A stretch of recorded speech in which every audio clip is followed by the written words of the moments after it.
have to die first. They have to kill me first. They have to kill me first. So now they can't kill me anymore. Unless they want to die.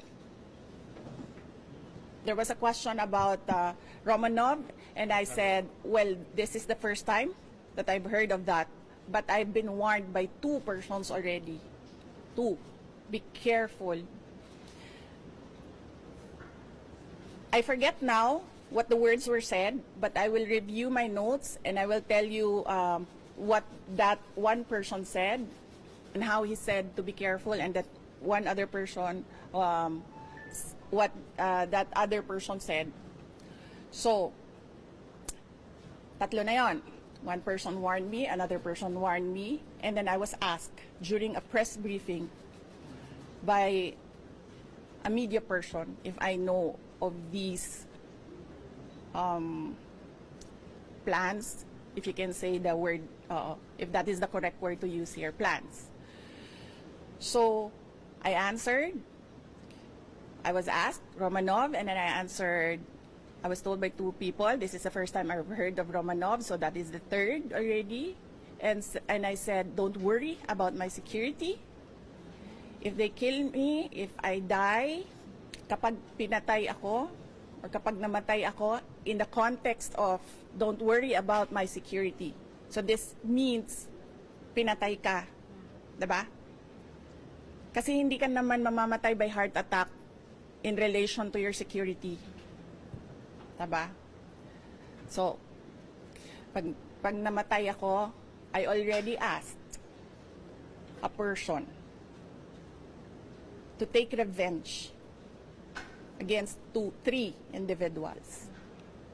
So, my question now to the administration, is revenge from the grave a crime? So, but you already talked to a person. Yes. Do that. Yes. In the event that you get killed. Yes. Yes. So that much is clear. Yes. So I have to die first. They have to kill me first. They have to kill me first. So now they can't kill me anymore. Unless they want to die. Pero in the playbook that you were talking about. Yes, the playbook. The playbook. Remember, they are known for political persecution. They suppress and oppress opposition.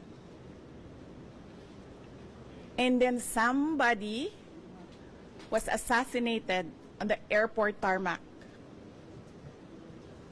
Diba?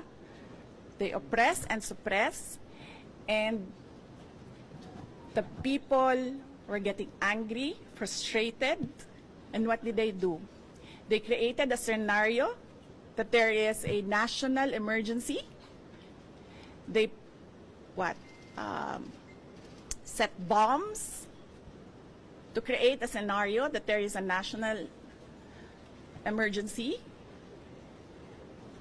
And then they assassinated their political enemy. So that's the playbook. We already saw that in history. So that is my proof. Pero, Vice, Yes. based Ang hindi lang po nagawa ni Benigno Aquino Jr., kaya po hindi siya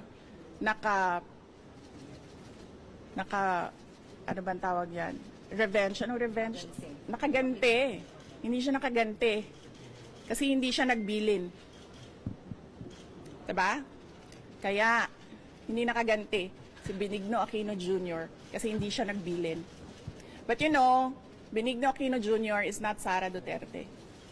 So, ibang tao din siya. Ibang tao din ako.